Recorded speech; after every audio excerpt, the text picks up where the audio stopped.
G'day, campers. How are you? Welcome back to another Thursday night live around the campfire. Tonight, I have Alan Stevens with us. G'day, Alan. How are you? Pretty good, mate. How you doing? Yeah, not bad for a young fella. And look, Angela Heiser was going to join us today to have a bit of a chin wag, but she's run down and she's got a headache and she's not great. And I'm rapt that she's doing self-care. You know, and I think that's very apt for where we're at the moment in the current opportunity that's called life. There's so much stuff going on, and the number one thing we need to be doing is self-care. That's exactly right. Yeah. So it's interesting, you know, like you and I haven't actually had a chinwag for a while, so this is going to be quite good. You know, talking about life and the universe and everything in between. You and I have had some pretty decent conversations over the years, and I'm looking forward to this one. Excellent. Every time we get together and we start talking, we just sort of go off on tangents and in all different directions, and without any plan or guide dog to take us there, and we come to some sort of common sense by the end of it. Yeah, 100%. Look, and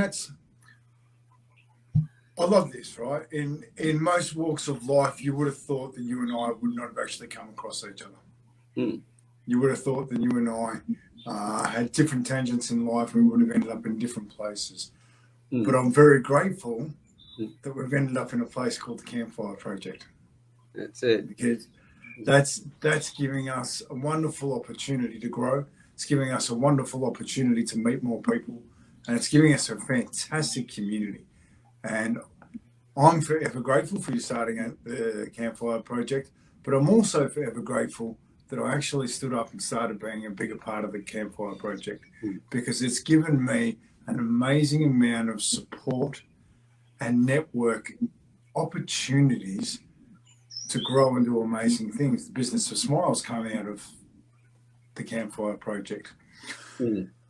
So just on that alone, like what are the things that have come out of the Campfire Project for you?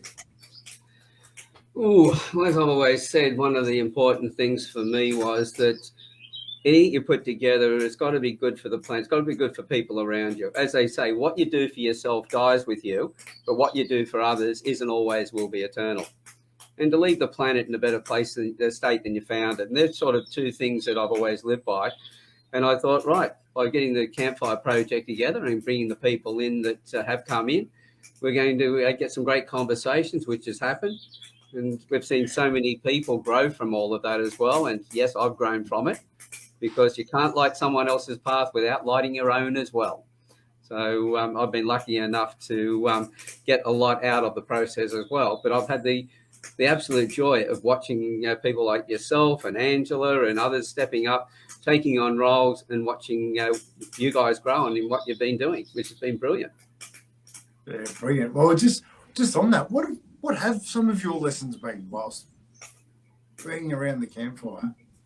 Well, being a little bit more tolerant as well, because you get to my age, you get a bit sort of stuck in your ways. You get certain opinions and everything else. It's letting go of some of that as well, and just stepping back, because one of the things, by spending so much time as I did with the one-on-ones, and as you know, I've sat there with people for 45 minutes, 50 minutes without actually saying a word, and only saying something at the end of it. And I know a lot of people have thought, oh, is he profiling everybody? Well, the answer to that is no. I'm holding their space. I'm being what I promised to do, which was to be those ears and eyes that they haven't really had in their life before, taking any notice of them. And I've heard so much from so many people from all walks of life and all their stories. And it's really opened my eyes up to the fact that everybody, no exceptions, everybody's got it as unique, completely different to everybody else. And everybody has their story, which means it's unique and different to everybody else as well. And that has been, in my case, for me, it's been a real privilege to actually have people trust me and honour me with letting me hold their space for them. Yeah, I love that. and I actually know what that feels like. I actually understand what you're saying there, because that's been one of the greatest things I've had the opportunity to do, is to sit and learn people, like really learn people. And when we sit around the campfire, we share the stories, but it's the heartfelt stories that really open you up. Like John Craig, interviewing John Craig, talking about his father, and and the way in which he grew up, and now he runs My True Legacy. That was a great thing for me, because the importance of that connection with father, and I've sort of seen over and over again inside the Campfire Project, different people bring up different opportunities. I listened to Cable's interview, and how the young girl that passed away, how much influence that had on him, and how much he wanted to create a better environment for people. And it's that continual opportunity from people inside the Campfire Project that are just heart-centered people that are doing their best for other people, and it's just amazing. And the amount of little things you learn, like for me, when I do the Thursday night panels, you've got a rough structure as to where it's going to go. You never know exactly where it's going to go, but always towards the end of the conversation, there's some liquid gold. You get some absolute liquid gold. And I think you and I still live by the one Kenny put on us, Do you need me to fix that, or do you want me to listen? And as a man, I've grown so much as a man by sitting around the Campfire Project. And I adore that. Yeah. Because you noticed, did you find before that before you actually started doing the one-on-ones, that you didn't really take that much notice of people, but since I started doing the one-on-ones and I started hearing people's stories, now when I'm down the shopping centres or walking down the streets and I see people, I'm asking myself, I wonder what their story is, which is something I never did before. So my focus has actually changed off of me more than what it had been before. So it's more on other people now than what it ever had been. And in that, I'm now looking at them with curiosity. And so therefore no judgments about them, but more curiosity, going, I wonder what their story is. So I told you before, didn't I tell you once before, I got on the train in Sydney and I was going from Museum Station across to Central. And the train that I got on actually just went straight across. I don't know how the tracks work that way because it's around the loop.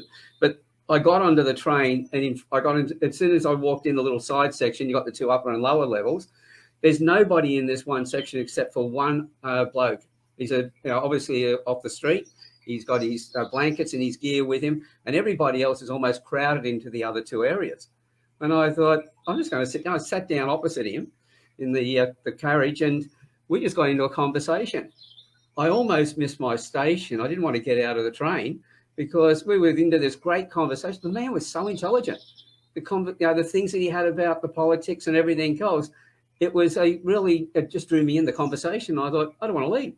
I'm thinking, if I don't get off here, if I go to the next station, then come back, I'm going to miss the country train back to Newcastle, and it's going to be another hour trip. So I got off. But the thing that actually had that conversation with somebody who was willing to just open up and accept him, and I'm watching everybody else staring at us going, because I'm in a suit, he's on his gear off the street, so complete opposites. I just don't. It's really opened my eyes to think about the potential that people have, and just ask myself, what potential do they have? And if I'm lucky enough to get into the conversation with them, I'll find out. I truly understand that. These days I take a lot more time with people. I already did. I already enjoyed spending time with people, learning their stories, because I truly believe that every single person adds value to my life, and I will learn from people. But I'll never forget the day that it was only a couple of years ago. So it was after I started doing the interviews and being part of the Campfire Project. There's a young guy sitting in the shopping centre in Frankston and on crutches. And I saw it coming, I saw it struggle a bit, and I'm sitting there eating my meal. And I'm on my own, and I'm thinking, I'm on my own. I wonder what his story is. I wonder what's going on there. And I'm like, do I go and say hello or am I imposing on him? And I'm like, bugger it. I'm going to go and say good day to him. When I ever said, g'day, mate, how are you? Listen, I'm sitting here on my own. I'm just wondering if I could have lunch with you. And he was pretty standoffish. And he's like, yeah, okay. I said, cool. G'day, mate, how are you? What's your name? We struck up a conversation and just learnt about him. And it was fantastic. And I just, towards the end of the conversation, I said, hey, just out of curiosity, what are the crutches for? He goes, I've got cerebral palsy. I said, oh, cool. I said, you still get around? He goes, yeah, I train every day to get around. And I'm like, dude, that is seriously cool. He goes to the gym every day. He goes, his mates that he grew up with, and they had cerebral palsy as well, they're all either passed away or wheelchair bound. But he refuses to do that because he just trains every day for life. He's my hero. He is now my hero. We had a thing where I'd always leave him, I always buy him a coffee at the donut shop. So he'd go and pick it up and he'd always leave me donuts. I'm partial to a donut, but it's just this gentleman. Well, I'm hoping one day I get the courage to ask him to come on here and do an interview because he's an amazing man and he has so much to offer. And I wouldn't have done that had I have not known how to be comfortable in talking. I've always been able to say hello to people, but to go into that depth of understanding and just learning to listen, I think that's what the Campfire's gifted me. And I think that's what these conversations gift us, both you and I. Oh, definitely. So, and communication, right? It's too often people are talking and that's not actually communication, it's listening. Hearing. That's it. Asking more questions, being curious, not judgmental. I love that. Like, have you watched Ted Lasso yet? Angela, it's a disappointment that Angela's not here because she mentioned it to me the other day. So I've actually got the copy of it, and I've sort of binged through the series 1 by grabbing bits and pieces here and there in amongst all the meetings I've been having. And so I've just got through the first series, and there's some really great stuff in there. Because one of the things is that I notice the way he's actually leading people. It's as I've always said, if you're a true leader, your job is to make yourself redundant by raising other people up to do the stuff that you're doing, to do it just as well, if not better than you. Because otherwise you can't go on and do other things. You've got to carry the load yourself. So those that don't help other people grow and don't nurture them, then they're just creating a prison for themselves because you're stuck in a role that you can't move on from. And the Campfire Project has been able to grow a lot from it because you, Angela, and others stepping up and taking on roles have allowed, freed me up to be able to do other things within the Campfire Project and the connections outside as well. So it's definitely I definitely want to get into the connections in a minute because I think that's something that's really important. But it's what I find fascinating about Ted Lasso is you got a guy who has no real knowledge of football. He understands there's a couple of players and Ronaldo, who was it? Beckham. He's like, who? But he's there and his job is to build the best quality people. Now, he's got Beard, who's got the knowledge, who researches, looks for it. He realizes he promotes from within.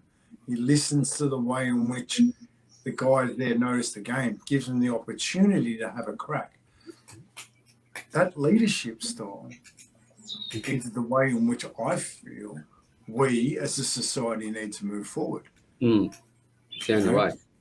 Yeah, well, and I'll dive into that now because if you look at life, there is so many components to life. We're at a stage in life where an abundance is in all parts of our lives. We're abundant in knowledge, we're abundant in ability to earn and provide, we're an abundance of opportunities, social activities, like this is an abundance.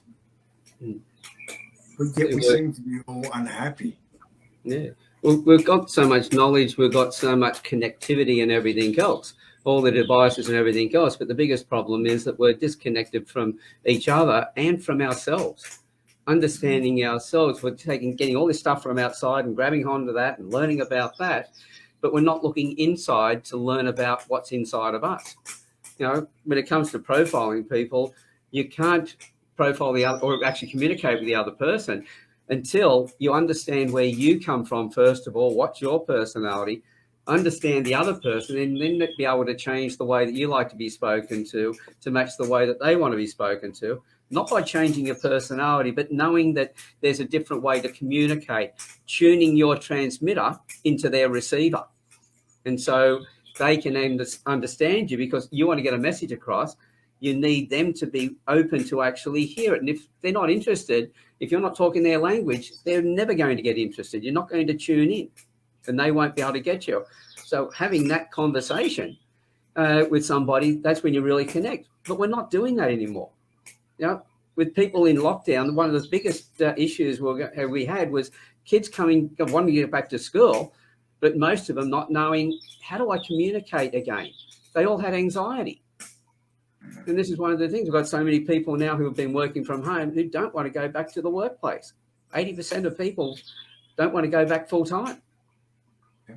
It's telling us that we've actually, with COVID, we isolated ourselves to so-called protect ourselves. And in that isolation, got away from nature and everything else and damaged our, immune systems further. So made us more susceptible, so that when we do go out, we're more likely to catch something. Yeah. And the stuff that we did, all isolation, all it does is kill. It kills our energy, it kills our connectivity, it kills everything. That's why I always said that I never believed in social distancing. Physical distancing, yes. People, I physically distance myself from an actual fire, because if I get too close to it, I get burnt. But I can stand back from it and enjoy the warmth of it. So I'm still connected to it socially, but I'm physically distanced from it. And that once we started using the right words, that was one of the biggest problems. We used the wrong words all the way through, which then worked in our subconscious, and we just connected. Sorry, once I get onto this, I just can't help it. It's like so many things that were so obvious that we missed all the way through. Common sense 101. Yeah, it's interesting, right? Because it's brought up a lot, COVID. It's brought up a lot of, how will I put this? A lot of our shadows are coming out. A lot of the stuff that has been deep hidden within has all come up and come out. And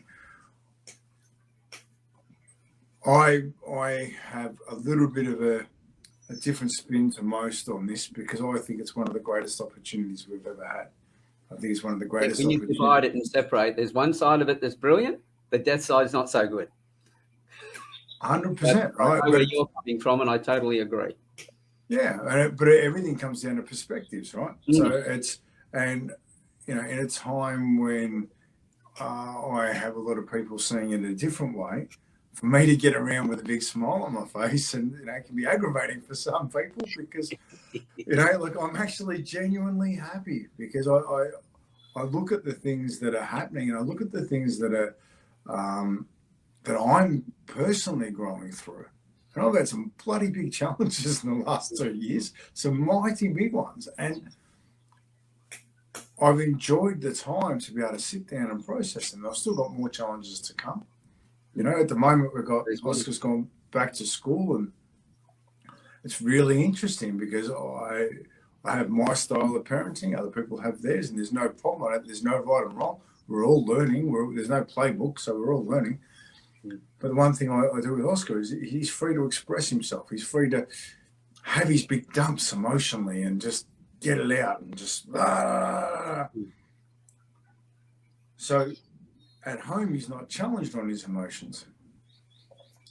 At school, if there's something gets brought up, he can bring it home and we discuss it, and we express it, and we process it, and then we move through it.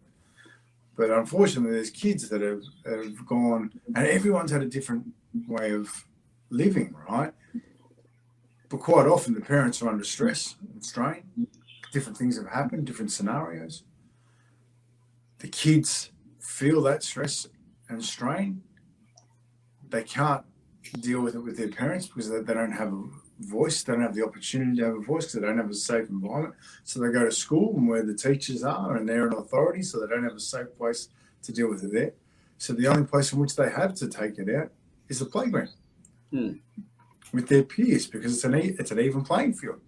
We can have a crack, we can rip people apart, and bullying is at its next level at the moment. Both cyberbullying and now back in the playground again, because kids haven't had this opportunity to express their emotions and actually get it all out, which is super interesting, you know. Like, and I feel Oscar's a very strong young man, and he has a good presence about him. He's a good brain around him, and unfortunately, he doesn't communicate. He probably communicates a little bit too well, and other kids can't, and it's a frustration, and it brings things out. And I think that's throughout all of our environments at the moment. It's our frustrations that people need validation that they've made the right decision.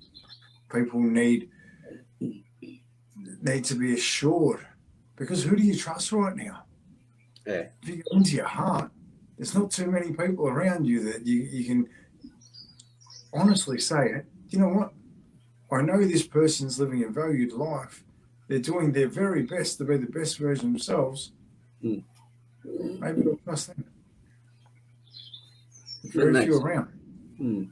That's the whole thing. Everybody is different. And that's, you know, if we take that time to step back and just realize that to start with, and then allow the people the opportunity to talk to us, and we're able to work through that. Because you can have two people who both have their own views, and it's not until they get into that conversation where they're wanting to find out from each other, not looking to blame, etc., but wanting to connect. Once they do that, then things flow, and that's when you break down barriers.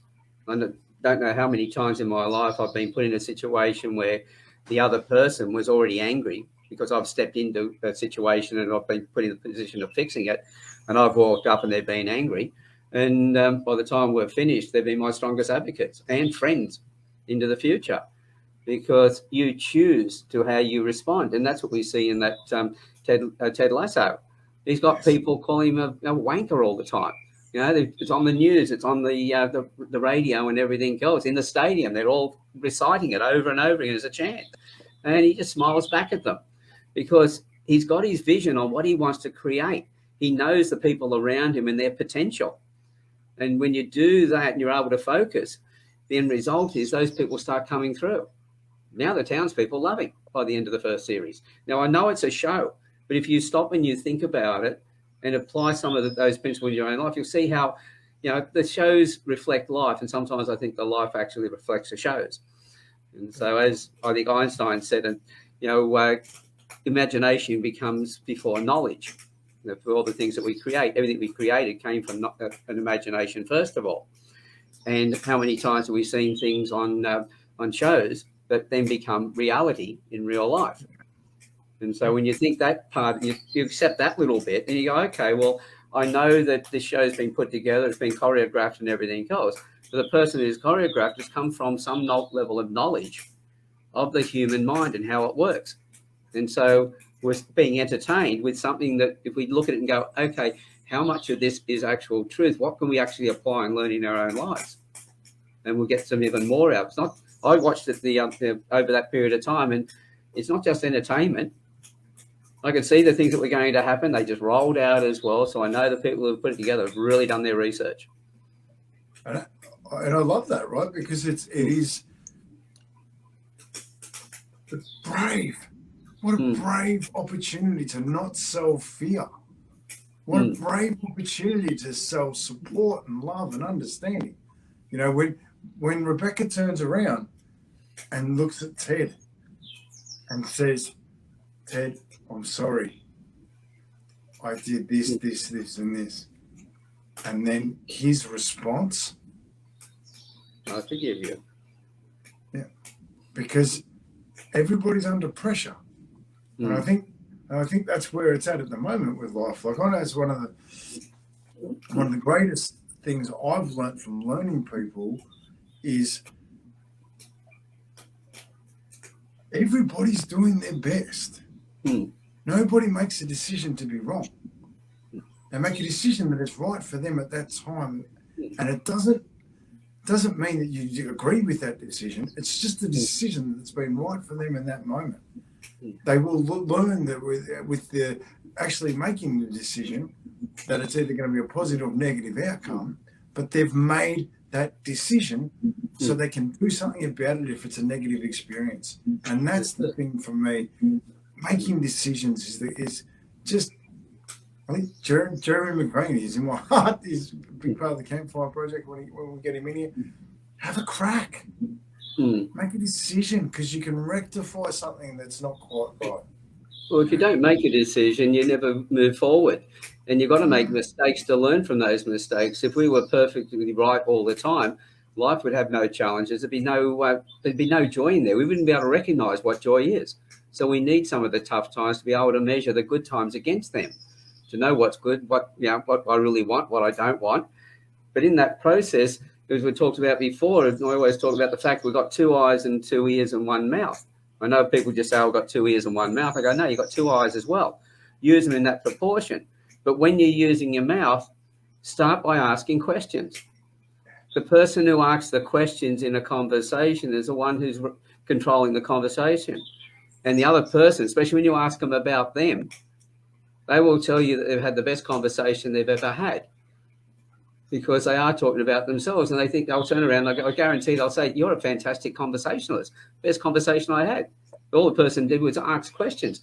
Isn't that what we do in the one-on-ones as well? In the panel discussions, we just ask a question, let people talk, and we learn from that. And then we hear their response and we ask again. One of my sons said to me one day, how many questions do I ask? I said, think of every question you can come up with and ask all of them. And he goes, is that it? And I go, by the time they've answered those questions, I guarantee you'll have another bunch of questions. Ask all of those. And then when you got them all, don't just say, well, this is what you said. Go, this is what I believe I heard you say. So take responsibility for what you actually heard, not what they've actually said, because the way they mean it, the words they use may not have the same value that you have when you use those words. And the more we can ask questions and connect with them, we're always going to break down the barriers, and the person will also realize that you're interested in them. And so therefore they're willing to spend that time, as long as you're still interested in them. Keep asking questions, you're interested. I love that. I love it, because one of the things that I'm a big fan, I'm sure you will be too, it is not the other person's responsibility to understand what you're saying. It's your responsibility to give them a message the way they need to hear it. And if somebody's not understanding you, thank them, and then ask, do you mind if we break this down? Because this is what I'm trying to say. Is that how you understood that? No, actually, I understood it like this. Oh, perfect. Thank you. That's not actually what I meant. This is what I was meaning. So then we can get clear, get more curious, so we can open it up. Because if I want you to know, Alan, that I care about you, it's up to me to give you that information. Do you know what I mean? I've got to give that to you in a language that you understand. Do you know what I mean? And it's exactly. Sometimes it's not about always speaking. Sometimes it's about doing something. Showing, just doing that something a little bit extra that was a little bit off center, you know. So yeah, I love this, you know. I just, even this, right, and I want to get into this too, because I don't have a script when I sit with somebody. God no. Because I want to learn that person. I don't have any preconceived ideas. If I've got a rough knowledge of what they do, I'll ask more questions about what they do so I can understand that more. But when I'm listening, I find if I've got a preconceived idea of what I'm trying to get out of a person, then I actually miss the good stuff, because I'm in my head, not listening to what's coming out of theirs. How do you do that? How do you do the same? Well, as I do with all the one-on-ones that I run, it's always, a bit of an introduction of who the person is, and then I virtually go, okay, this is all the stuff you're doing today, but tell us your journey, tell us your life, how you got to doing what you're doing today. What's your drive? What's your why? And then I shut up. And how many times have I sat there, and that, as I said, almost for 45, 50 minutes before I actually say anything. And people go, why didn't you jump in and say things? Because you're telling your story. And I had one person in particular, she was telling me her story, but I knew all up the front, she's a motivational speaker now and everything else. I know she had it all mapped out in her head. And there was no way I was going to interrupt and take it offline, because the way it would have flowed through is the word I'm looking for. I've got the wrong teeth in today. I used to be able to say I've got the wife's teeth in, but I can't do that anymore. I haven't been able to do that for a long time. But she started out, she told me about her past and everything else and led into what she was doing today. And I knew where the story was going. It was a hero's journey that she was giving me. And I thought, hey, I want to get the full value of this. So I shut up and listen, Alan. Yeah. And I enjoyed the conversation. And it was only at the very end that I started speaking. Because our job is to hold space. Yeah, our job is to hold space for that person. That's what we promised. Come in, tell your story, and allow us to hold your space. And to hold space means shut up and do that. So that's what I do. So I'm going to grab that. I've supported men in serious times. I've supported some women through some serious times also. And I'm grateful I have 100% success rate. Now, I'm just an average Joe. And I'm so grateful to sit with people at a time in life that is a difficult one for them. I'm so grateful because they share with me the opportunities that they're going through and have caused them the real heartfelt pain in the gut.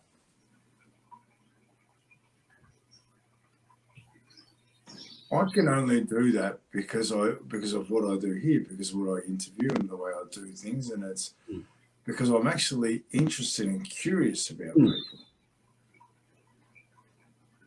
And I think it's the greatest skill we can take on is the curiosity, because and they don't have to be big questions. A lot of the times we think that's actually really interesting. Can you explain that a bit more? Because I don't quite understand that. Okay, cool. Oh, okay, so you meant this. Oh, no, actually. Oh, okay, can you explain that to me? Yes, I did. Well, that's wonderful, and thank you for sharing that. Yeah, because you can't make a judgment on somebody by just hearing the little bit. See, one of the biggest problems today is they say that when somebody starts telling their story, the average is 19 seconds before somebody jumps in and tries to give them advice. Like 19 seconds, how much information you get in 19 seconds? It's because when you do that, it's all about you, not about them. If someone is telling their story and you find it difficult, we see that this is emotional empathy. There's 3 levels of empathy. Cognitive, I can see you're in pain, I understand it and everything else. And let's face it, a torturer or a bully needs that, because otherwise, if they can't see you're in pain, they're not going to get their jollies. But then we've got the emotional empathy where we feel other people's pain. And we need that to really be able to connect with them. But the more that we stay in that state, the more it starts to get us down. And so people will then jump in and try and give advice. So I sit with somebody, will be okay, I can see your pain, I can feel your pain, but okay, let's have a bit of a talk about that. And I get this way, as you've just said, asking those questions and everything else, you're now working into compassionate empathy.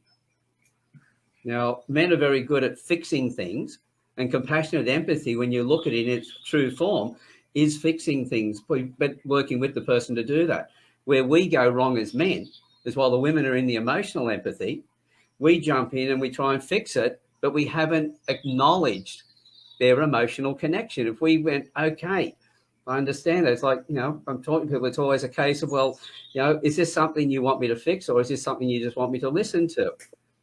And if they want me to fix it, then there's one of 2 things. Either they believe that, yes, I've got the ability to fix this thing that's outside of all of us, or I screwed up in the first place and they want me to put it right. Either way, fine. But knowing that I didn't deliberately do something to upset them, then I'd know that that was the way they interpreted it. And by having that conversation, now I understand that that was their interpretation, which was not my intent. And in that conversation, we can then come to that understanding. But if I go into defense and go, hey, it wasn't me, I didn't, you know, and all the rest of it, then the end up, you'll have a fight. So the more you can listen, ask questions and everything else, the more you connect with that person, the more you find the truth. And you've also shown that you're willing to take responsibility for the way you took it. It may not be the way that they meant it, but it's the way that you took it. And in this, you take the blame out of it. You go, right, yeah, well, that's the way I understood it. That's the way you said it. Let's break that down. Oh, now I understand. Oh, fine. Okay, fine. And they go, finally, oh, fantastic. Now you got an understanding, an agreement. You know, we don't take that time. That's our problem. I think one of the greatest things I've learned is you don't have to respond straight away. No. Especially if it's a tough one. And choosing to just listen and get back to it. Listen, I'm not quite sure how to answer that right now. I'll get back to you. There's a bit going on. I need to learn more here. I need to see what's going on. But one thing that I've found extremely helpful is actually asking permission before I give advice. Listen, I've got something I'd like to share with you. I'm not quite sure how it's going to go, but it is only my opinion. Is that okay if I share it with you? And be prepared for a no, you know, because that's okay too, right? Because I think that's something really important that I really value in the relationships. Like it's with the people like Drew, who did the walk last month with us. We did 41 kilometres.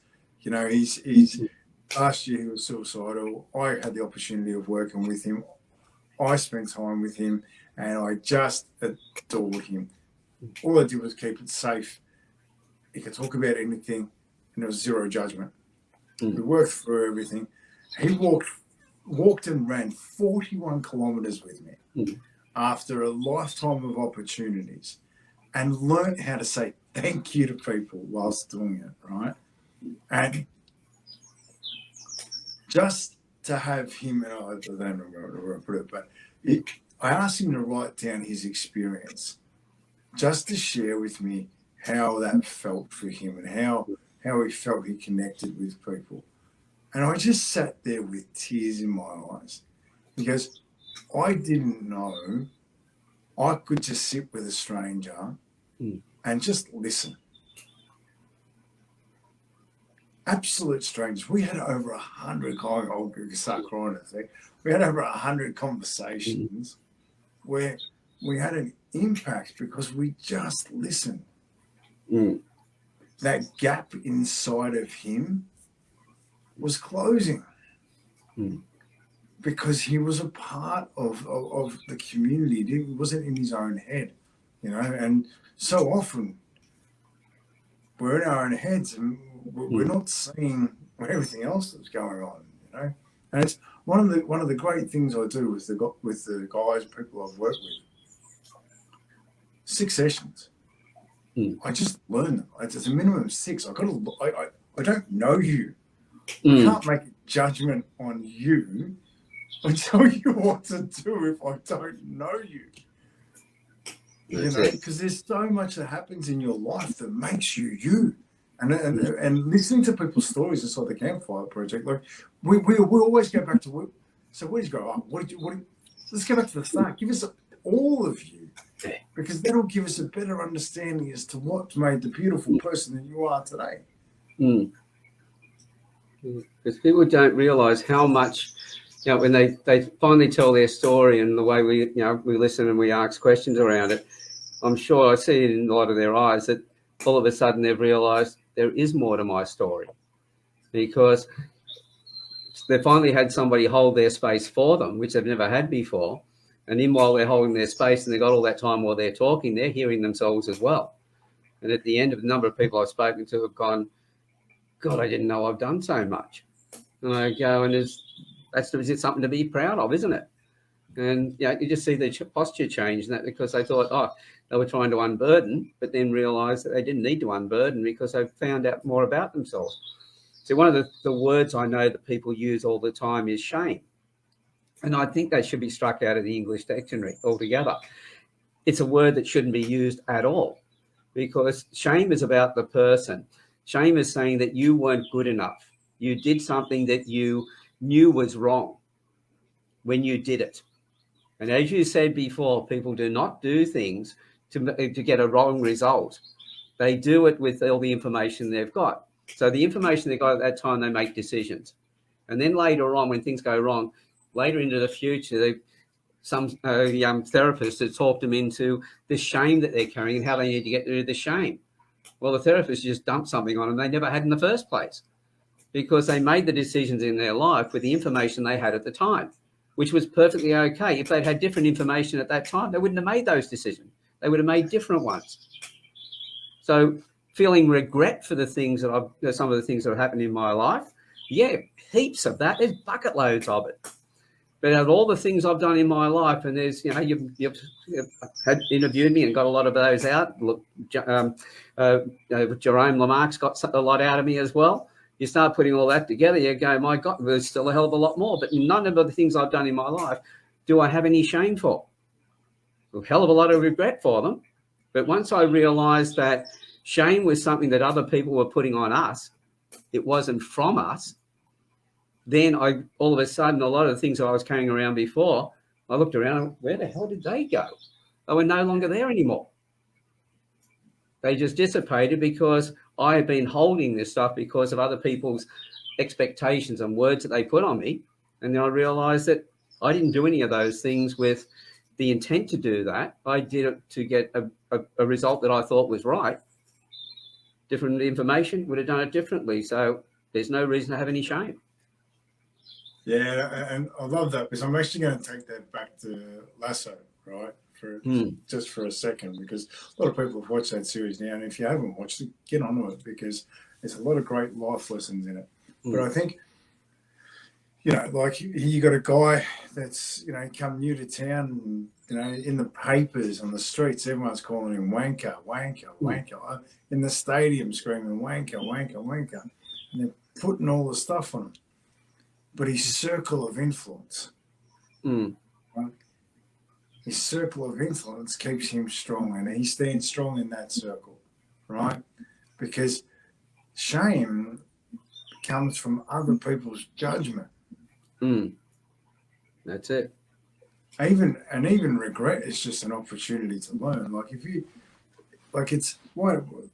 I was pulled up the other day. I can't remember I was speaking to Bill Bennett, and we're talking about regret, and it's just a massive post-it note. Bang! You didn't quite listen to your gut here. You did the best you could. You made a lesson, and I'm going to make you remember it. The bigger the lesson, the more regret, the stronger you hold it. So then you don't make it again. It's.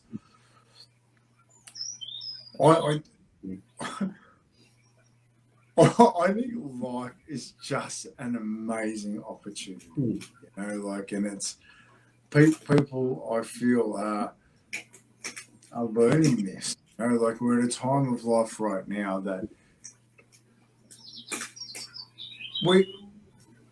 we're physically distanced. That's We've it. got Shorty and I, who have never met.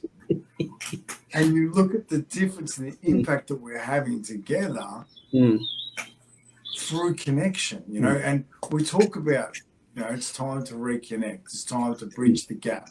That time is now, and it all starts with a smile, right? The time to reconnect. The gap we're talking about is the gap in ourselves. Because there's a hole in here at the minute. It's not quite right.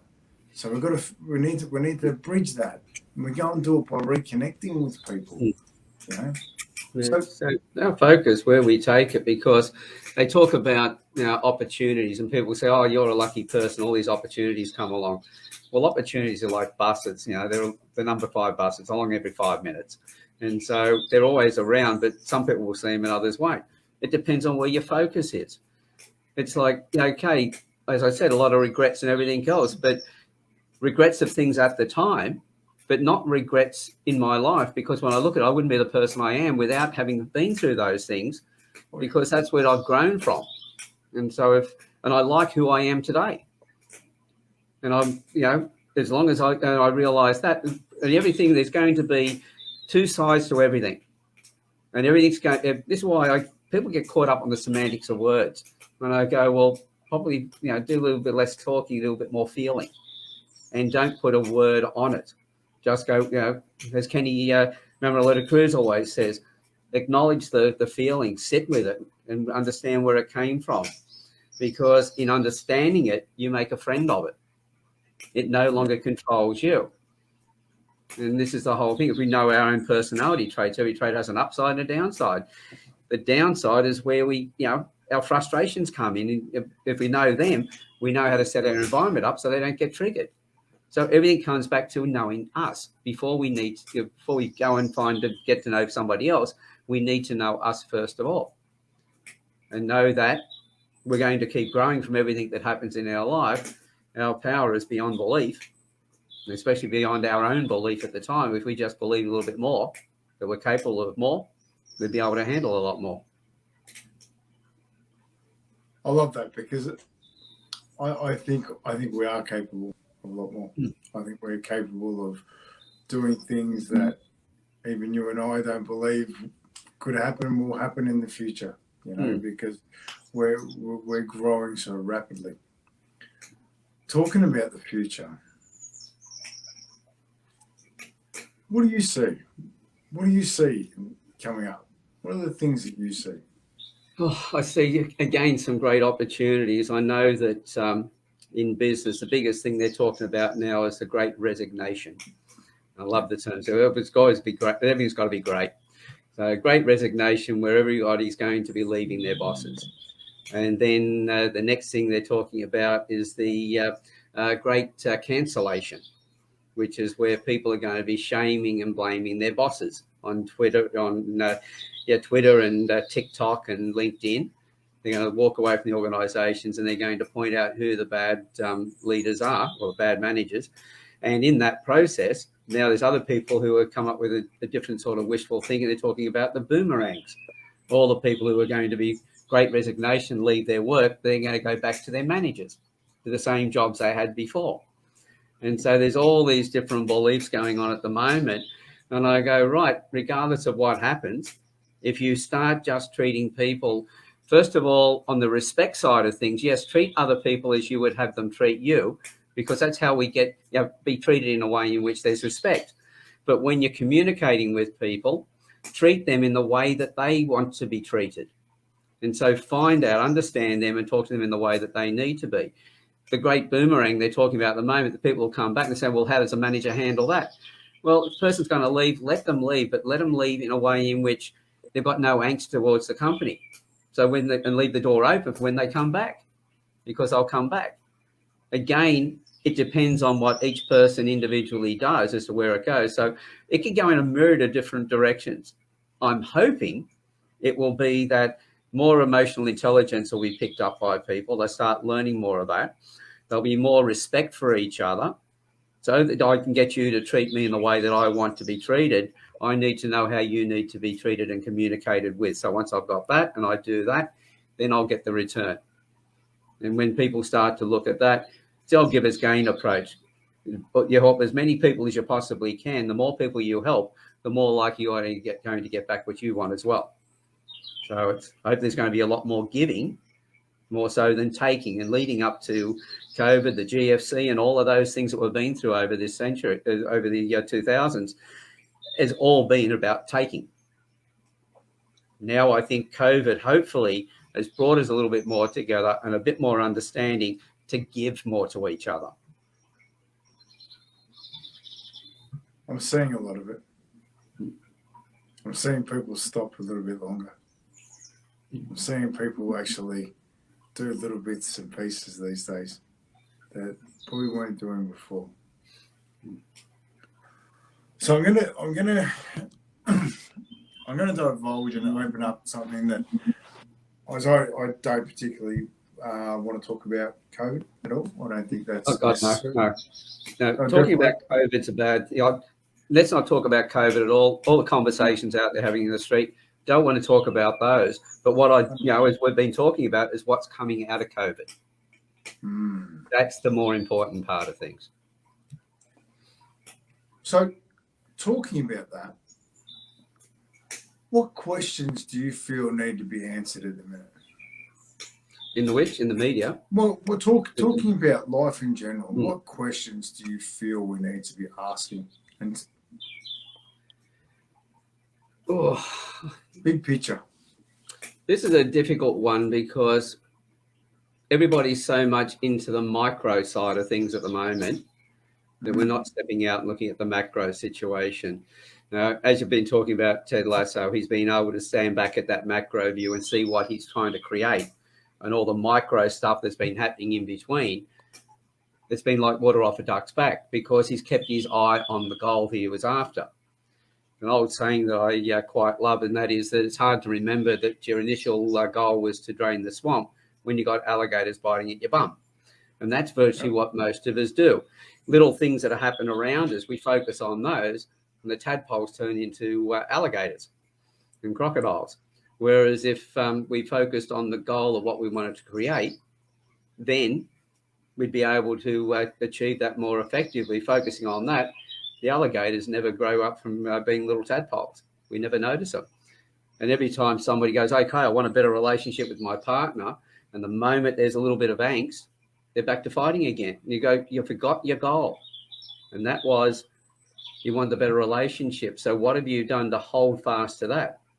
So I recommend after, bloody Angela got me watching Ted Lasso. I'm a bit addicted to it now.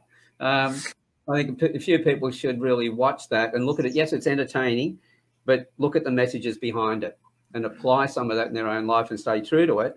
I think they will actually realise their life can be a hell of a lot better than what it's been in the past. But we need to ask more gentle questions. We need to ask other people, what can we do for them? How can we understand them better?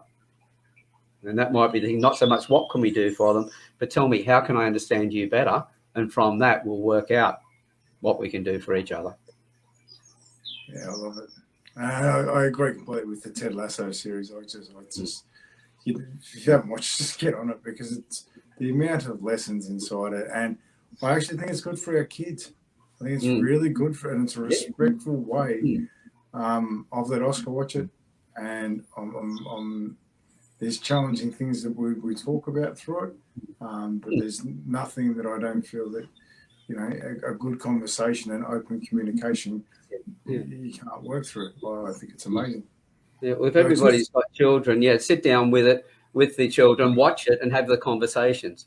Yeah. And by the way, because you started the title of Papa Smurf with me, I think from now on you're Ted Lasso. Because the way you've described the way you work with people and everything else, and I think if people watch Ted Lasso, they'll see some similarities in amongst it all there. That won't stick. Papa's stuck. That won't stick. Oh, we'll see about that one. Shorty, where are you, mate? I love it. All right. So moving right along. But just, I love it, right? And it's because I've got a big question that I'm asking myself, and I'm actually trying to ask of others to try and look at.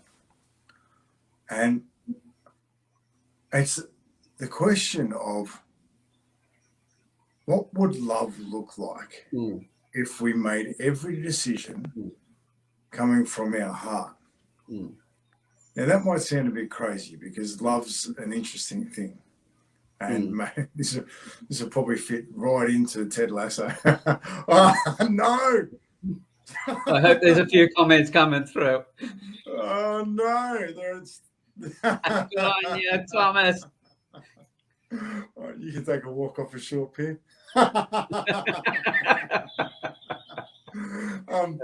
it's but I would love to know what love would look like. I would love to know all of me comes from what would love do? What would love look like? My version of love is support. Wanting to see people be the very best version of themselves. Acceptance of where people are at. Curious as to why people do what they do, so that I can take responsibility and learn from that. I wonder what we would look like if in every facet of our life we chose love. When it comes down to politics, and I actually wanted to get into politics because I was filthy with the way everything was. And then I looked at the way in which I did things. Oh, I'm echoing a bit, that's okay. And then I looked at politics, and I started with the local council. And I went and understood all the little things that they did. Just local council, Meals on Wheels, arborists, streets, gardening, looking after the elderly, child centres, all this massive project. It is a big wheel. And if I had have gone into council, the one thing I would have brought in is when people rang up to make a complaint or do something like that, would be to thank them. Thank you for calling today. If you go to see somebody, because you've got to do it, take a little bunch of daisies. Hey, good to see you today. See, a lot of the stuff's out there. Yeah, see, excuse me butting in, but it's a lot of that stuff's out there. If we talk about sales, for instance, if you've got somebody puts a negative comment up about your services, they say to go and handle it, talk to the person, find out what went wrong and fix it, because that then raises you up in the estimation. That's exactly what you're talking about. We're doing it in so many areas, but nobody's getting the connection between those areas and going, hey, I'm doing it. Oh, I'm doing that there, but over here I'm doing something completely different, which is not getting good results. So we need to start looking at, as I said, this is a macro view, a stepping back from it and looking at all the little bits and pieces that we do and look where the discrepancies are, where things aren't congruent. And the things that are, then look at what we've got. And the ones that, those ones work well, these ones over here don't. What's the difference? Oh, as you were saying there before, what would love do? Then you go, oh, in that particular case, loving the client who's whinging about your service so that you can fix the problem. And that tells everybody else as well that you've actually been concerned about your client. The first thing you do when you step up with somebody, if they're angry, yes, I acknowledge that you're angry and everything else. And I might even raise my tone and that to meet them. So it validates them. But then very quickly, we're looking for a solution and the tone changes. And the number of times that people have come in wanting to kill somebody have walked out thanking me simply because you take that approach. That one I had to learn myself, because while I was doing that in my business, I wasn't doing that with people around me. And I went, that works over here, but what I'm doing over here ain't working. The relationships aren't getting any better. So as you said before, acknowledge them, ask them to clarify what you've done, listen long enough to get the solutions, and then you've got a relationship. Everything I think we need to focus on is, what am I doing? How is that building a relationship? If it's not, then don't do it. I agree completely, because I honestly believe that relationships are the key. Relationships are the key into filling that gap. You know, and I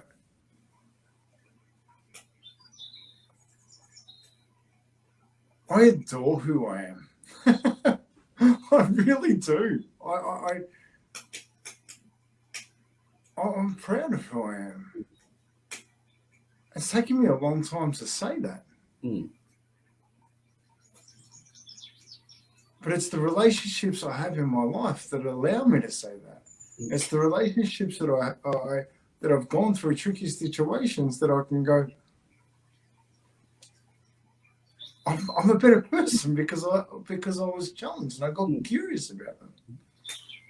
I'm gonna it's all right, Alan. Just had a question pop up. What did you feel when you saw Oscar for the first time?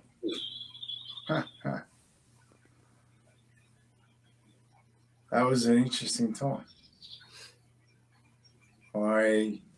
And thank you for asking the question, because that was a really tough time in my life. That was one of my most painful experiences. To hold my son as soon as he was born and then be thrown out of the hospital straight after. I had joy in my hands and I had pain as I walked out the door. I wasn't there for the first week of his life because of the situation that I went through. It's funny because that's half the reason why I am the man I am and the father I am. It burns a hole in me. And now I love who it is, you know? And great question. I don't think about that so often these days. Yeah. So thank you, and I hope that answers that a little bit. But if you want to hear more about that, maybe check out my one-on-one with Alan. So a few years ago. I just, believe it or not, Alan, we've been speaking for over an hour. Would you believe that? No, I'm surprised and not surprised at the same time. Have we ever had a short conversation? I know everyone about 5-minute conversations, 45 minutes later. Yeah, okay. Hey, Alan, I got 5 minutes? Yeah, okay. I'm usually on my second cup of coffee by then. Oh, look, I love it. And I just, I'm truly grateful to the Campfire community. Truly grateful. Because it's a community that there's so much love in. And the amount of people that I am connected to globally now because of being inside the Campfire Project, it's such a beautiful place. So from my heart to yours, Mr. Stevens, or Papa Smurf, I love you. I'm so grateful for you being in my life, mate. Thank you. I know that we talk about having a society where we give and take. I think that's totally wrong. What we do is we live in a society where we give and we give, because society, it's a community and the community is always giving. Sometimes you're on the receiving end, but you're not taking, you're receiving, because somebody is giving. And that's where we focus on. If we focus on the actual giving side of it, you can't have giving without somebody receiving. But they don't necessarily need to be taking. And that's where I think taking is like stealing. That's why I've always interpreted that word. But if you're given to me, I've given to you. Every time we have a conversation with somebody, they give to us as well. And we always feel better after we've been talking to somebody. So I know there's, people talk about reciprocity. If I help somebody, I expect them to help me. Well, if somebody asks me for help and I give them that help, there is no, what do you call it, debt implied, because as I gave to them, I received at the same time. And so as I've given, they've also given back to me at the same time. So there's a give and give. And so there is no debt. And if somebody says to me, if somebody helps me in my life, or I've helped them, I should say, and then I need some help and I ask them and they go, well, I can't help, I don't get angry. Simply because to get angry at them, I'm saying that you had to give to me when I've already received in the first place. That's like double dipping. You know, it's been a one-way street. Unless when they help me, they receive as well, then it's not an equal trade. It goes both ways. And once we start realizing that, we don't have expectations on other people. And I think that makes it easier then to work with the fact that when somebody can't and isn't in a position to actually help, you go, fine, that's okay. I'll find another way. Or I'll find somebody else who is going to feel great in giving and helping me at that time as well. And so give and give, not give and take. I think Oscar needs to hear that. only because of the question he nailed me with when he interviewed me. So So what?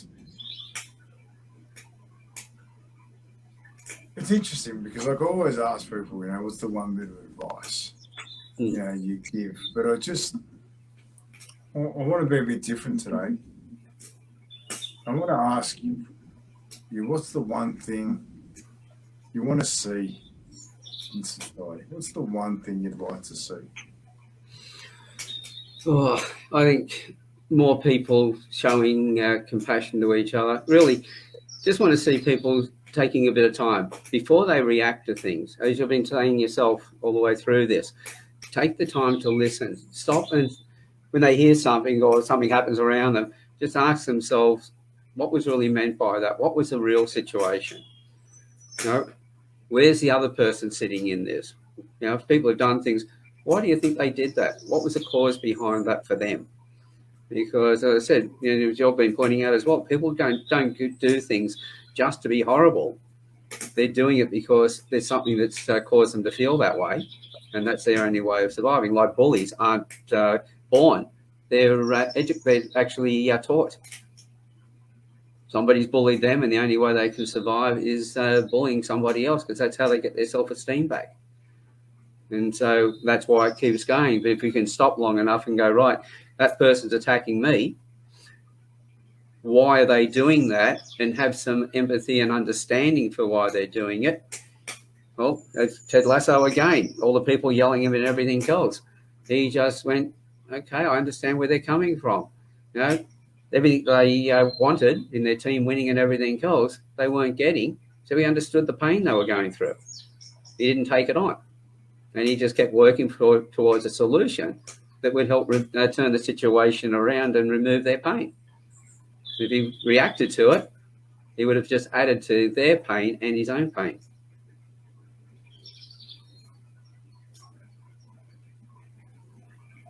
I think right there is some very, very, very valuable advice. If you react to it, you add fuel to the fire that's already burning inside. That's it. No, I think that's brilliant. Sorry, I'm pondering as we're thinking, but it's just like, and this is. I love this because it's you and I speaking, and this is actually how we speak all the time. This is what we talk about, how we talk about it, why we talk about it, because it's just awesome. So, did we want to share something with people that we might be doing in 4 weeks' time? What do we got going in 4 weeks' time? There's so many things happening at the moment, things that are rolling out. 5th of December.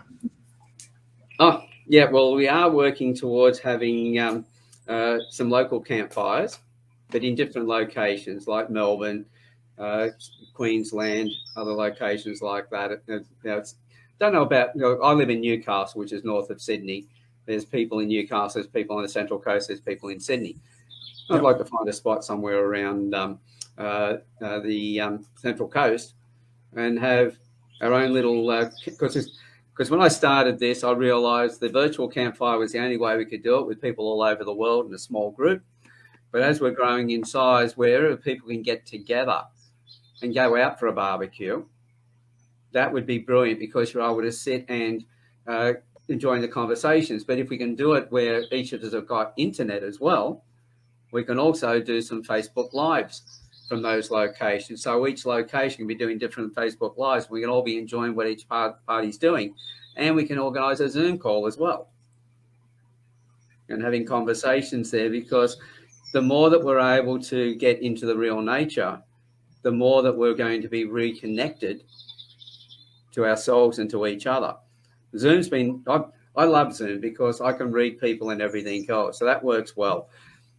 And yeah, it's better than phone and a hell of a lot better than text, because text, you can't understand what the person's really meaning. It's only what you interpret it to be.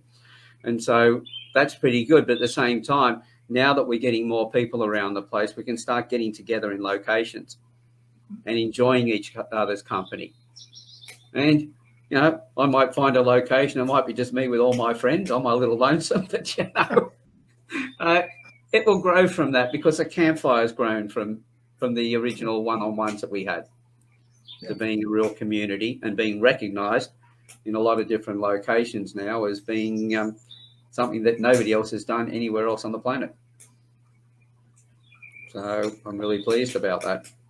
I love that. As I go, the same again, it never would have happened without you and everybody else that we've got. You know, the people who are listening today, without you being here, there wouldn't be a Campfire Project.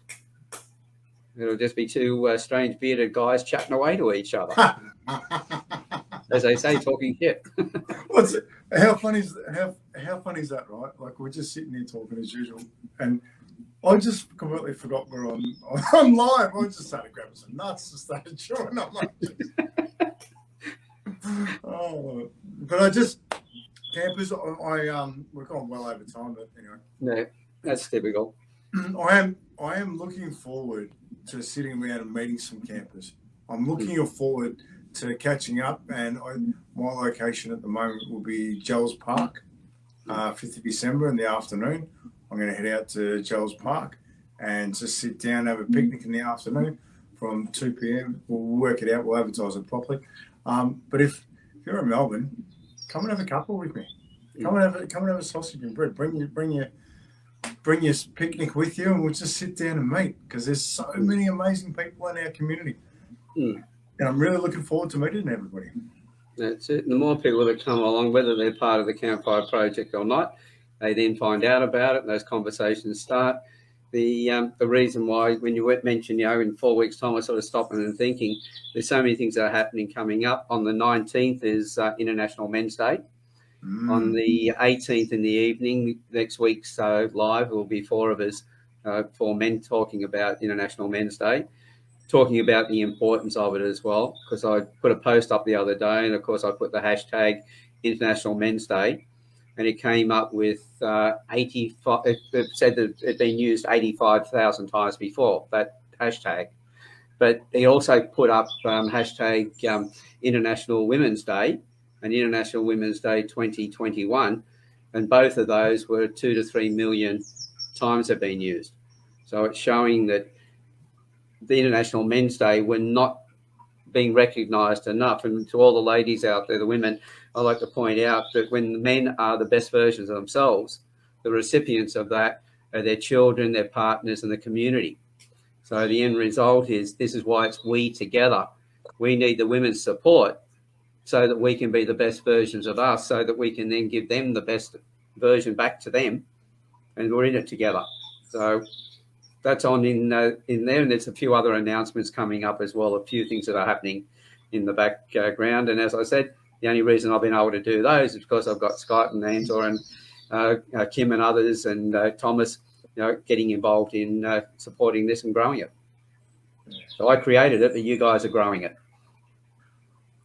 We together. That's it. That's how we move forward. So I'm looking forward to next week's conversation, campers. Next week's Papa Smurf's going to be back with us. I've got Shorty and I've got Cable coming in to join us, and for International Men's Day. Did It's very short here, Thomas. So it's but it's International Men's Day is very important. There is some amazing men in our communities, and it's time we celebrated them. It's time we celebrated the guys that are being the best versions of themselves, and they're often the guys that don't speak up. They're often the guys that just doing the best they can and just supporting their communities. I want to get behind them. I'm looking forward to our next week's conversation, International Men's Day. Thank you very much, campers. Thank you, Alan, for joining me. Angela, my love to you, and I get well soon. Yeah, get well, and back to see you next week, campers. Take care. Bye for now. Thanks, Alan. Bye, man. Where's that button? Nothing changes.